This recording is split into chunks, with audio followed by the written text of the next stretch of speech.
Hey y'all, thanks so much for tuning into Press Pause again today. We are jumping into Jurassic Park and talking about Jurassic Park the movie. Though this cinema icon really was fantastic when it came out in theaters, it was an amazing concept. We actually didn't get to see a lot about the park. We saw a small glimpse of what Isla Nublar and Jurassic Park was actually going to be should the park come to fruition and fully open to guests. Today, we excavate the island to paint the picture for you of what the guest experience would have been like should Jurassic Park have opened the way that John Hammond intended. Welcome to Jurassic Park.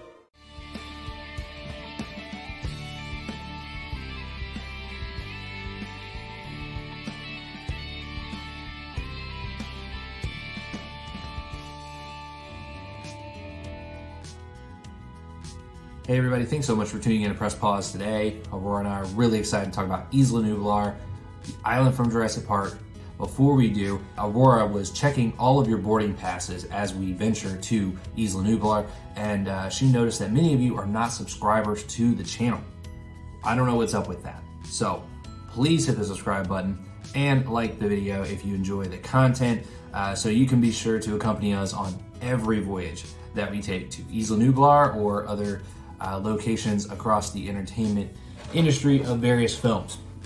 We're going to be talking about some of the different topics that people would have enjoyed when they are there. So let's go ahead and paint that picture today. Your tour does not come from the airplane.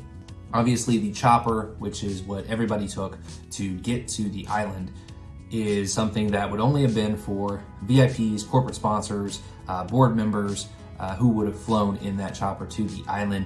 Most people would be arriving via boat. We did see an idea of what this boat would have been in Jurassic World. It's a very similar concept to what I believe John Hammond would have done, but you would not have come in on the dock that we saw in the movie. That was actually the east dock, but we actually would have come in through the north dock. The north dock is actually where guests would have come in on this ferry. It was just decked up a little bit more, looked a little bit nicer, didn't have cargo containers and things like that the East Dock had, so it was a nicer appearance for people arriving to the island. Now, what would happen from there? You would travel in jeeps across the same plane where the Brachiosaurus was shown. Okay, this was the main opening scene that many of you all remember. It's the first time we were introduced to a dinosaur on the big screen. That was the Brachiosaurus that Alan Grant, John Hammond, Ellie Sadler, Ian Malcolm, and them drove up on in those Jeeps. And it would have been great to see this, as well as the other herbivores who frequented the water source that was there in the same area. Okay. Yeah. So this is where once we get past this part, this is where you would practice throwing flares, because it could save your life if you run into a Tyrannosaurus Rex, because they like to play fetch, just like me. Yeah, sorry guys, Aurora was just kidding about that. You actually don't learn how to throw flares at the island. That is not an activity that is a part of the curriculum. Anyway, after this first glimpse of dinosaurs, these amazing creatures that you get to see, you'll be enjoying them all throughout your stay. You'll be educated on kind of what's going on at the park, but you would be taken to the visitor center where you would dine and, like we said, be educated on the agenda. Now, there is a main restaurant, eatery area inside the visitor center that is something that you would enjoy when you first arrive to the park. And then your bags would actually be taken from the Jeeps that you drove in to the visitor center, and that would be taken to your rooms, so you wouldn't have to worry about your bags. Now, here's the thing is, you'd be educated on the agenda, you'd be educated on what is at the park, what all there is to do. And many of us, if you only see the films, don't know what that is. What was there going to be outside of just the tour that drove you on the automated vehicles? There was a lot, guys. There was plenty, okay? And this is something that the film never really showed to the extent that I think many of us would want to know and want to see. So let's talk about some of those things. Where would your bags actually get taken? Your bags would get taken from you and taken to your room. Oh, what room? Oh, there's actually a resort hotel on the island of Isla Nublar. And this is something many people don't know. If you only watch the films, You think, oh, well, I guess you just go for the day and then you leave. No, there was lodging to be built. The lodging was close to being finished at the time of the events of Jurassic Park.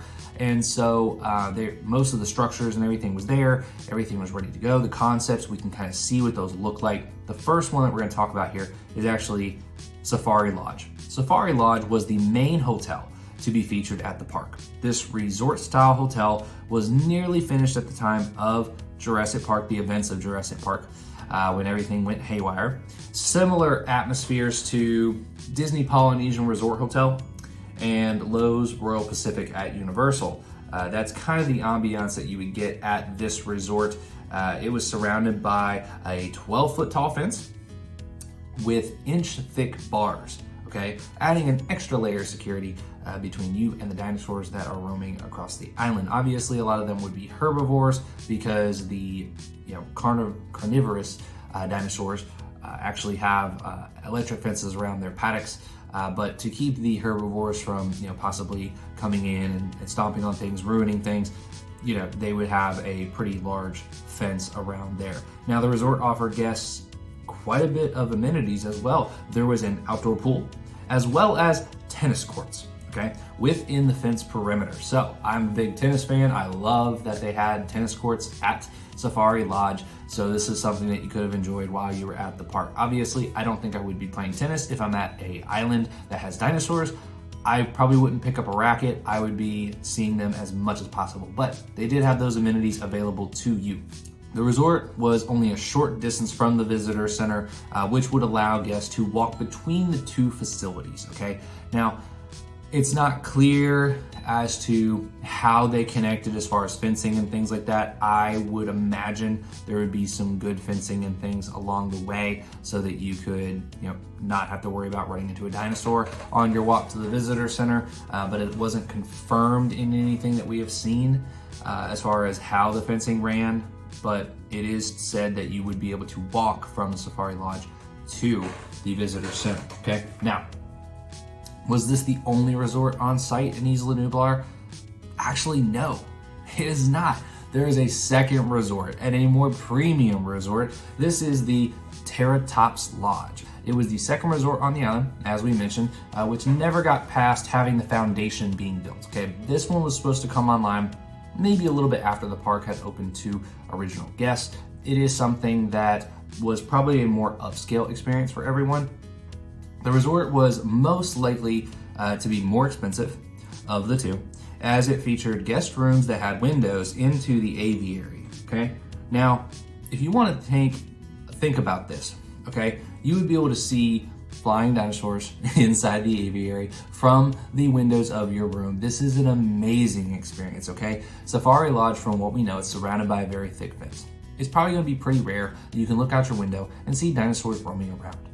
This resort was going to give you that ability of flying dinosaurs right outside your window. That is an amazing, amazing experience that they were going to offer. So a good concept of this facility, if you want to look at the design, actually, and what we believe was kind of a test area, a test building that they built on Isla Sorna, and that is the aviary that is featured in Jurassic Park 3. If you look at that aviary, yes, it has a dome. Yes, it has some of those walkways and things for visitors. Maybe that was a test to see how it would work on the side of a mountain and things, so you'd be elevated to the aviary. I don't know, but to me, that makes a lot of sense as to why that building was there. Otherwise, I don't know what that facility had a purpose for. Outside of resorts, okay, which I'm sure they had great amenities even within the resorts as far as food and shopping, things like that. What else was there? Well, guys, there's so much else to do on Isla Nublar. Actually, while you're here staying with us on Isla Nublar on our tour, why don't you go by and check out the amusement park? Oh wait, no, I did say that correctly. There was an amusement park on the island, okay? So basically, take a Disney, take a Six Flags, probably a better version of Six Flags, and throw it like right in the middle of this dinosaur theme park. So what does that include? Oh, that includes roller coasters, guys. There were rides that you could experience at the amusement park. And so the Bone Shaker was the main ride that is featured. Now the Bone Shaker was a single rail coaster You started up at the top of a cliff, you would go down and wrap around, go through a T-Rex's skull, and come back around to end your ride. You actually get to see this in the Telltale game that came out for the Xbox a little while back. My now wife purchased that game for me as like a Christmas present, and I loved playing that game.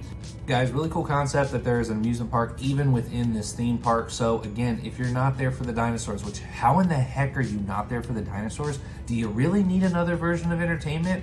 Yeah, I guess you do, because they built an amusement park. Now, the only reason I think that John Hammond really did this is because traffic flow. I don't think he would be able to fit enough people onto that automated tour system that we saw in Jurassic Park. I don't think they would have enough space for people to just sit at the viewing windows of the paddocks and things all day long.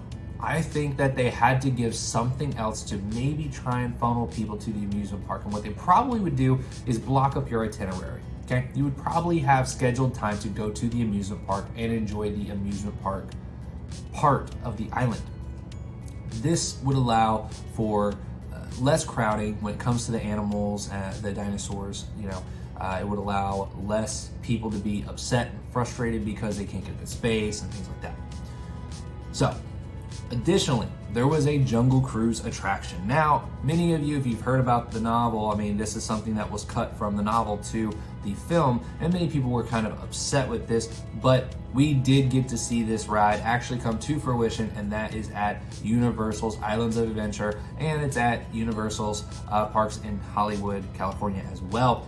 Now, this Jungle Cruise would take you on a cruise down a river on Isla Nublar, and you would have dinosaurs to your left and to your right as you're going down the cruise. Really close proximity to them. Some pictures actually have the animals inside the water with you, which I can't imagine that would be safe at all. My gosh, and a Patasaurus, if it just lifts its leg and puts it down, your boat's gonna flip. So I can't imagine that they actually wanted them in the water with you. But this is something that would be a really cool concept, and we did get to see this come to fruition. So if you want to ride that ride, reach out to us. We can get you there because we're free travel agents.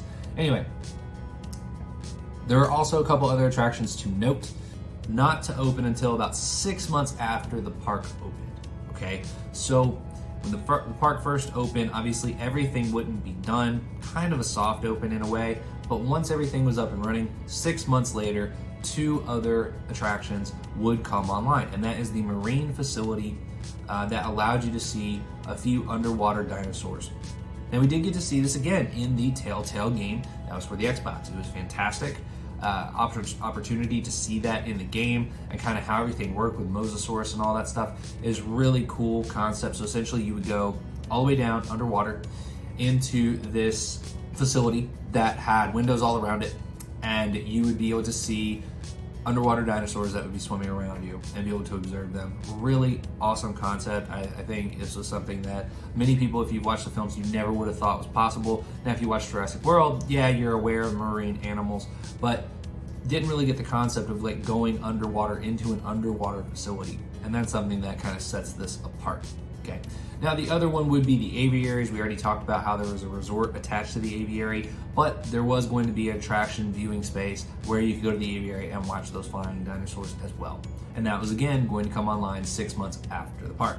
And you heard Hammond reference that in the movie. He says, and then other things will come online 6 months later, 9 months later. He talks about that. So this is one of the things that would be coming online later after the park had initially opened. Okay. Now, as you know from the movies, the big attraction was the park tour. And that is the one where the vehicles run an automated track, takes you through the various paddocks, and that is what we saw in Jurassic Park. If you've not seen Jurassic Park, I don't know why you're watching this video, because clearly you don't understand great entertainment and content. So, if you haven't watched it, watch it, please. Pause every Christmas movie you're trying to watch and watch Jurassic Park if you haven't seen it. I just don't understand why you haven't seen it at this point, but many of you have. Pretty much everybody on this channel has probably watched it. So you're going to know all about this ride that would take you through all the paddocks and educate you on all the different dinosaurs. So really great attraction there, and it would be a really good time eater. Okay, it would eat people's time out of their day, which would really help to, make that experience feel wholesome. Because if you're doing a bunch of things and then you get a bunch of downtime, that can make you feel like you're wasting money. And this was probably going to be a pretty expensive experience to go to Isla Nublar. So ultimately, this completes our tour for today. Of course, there are many other facilities located on Isla Nublar, okay, that we haven't talked about. But these are the only ones that permitted the common guest, okay? Subscribe to the channel for notifications in the future. And maybe, just maybe, we can take you as our subscribers behind the scenes and behind some of the restricted areas and show you some of the places at Isla Nublar that not the common guests get to see. So again, please subscribe to the channel. We'd really appreciate it. Like the video if you enjoyed the content. And if you want to go visit Jurassic Park at Universal Studios Islands of Adventure down in Orlando or Universal Parks in California, please reach out to us. We are official free travel agent service, and we would love to help you book your next set of magical memories. But what did you guys think of the video? Did you enjoy this concept and understanding some of the other things at the park that you didn't get to see in the movies? So thank you guys so much for tuning in. Really appreciate it, and we'll talk to you again on the next video.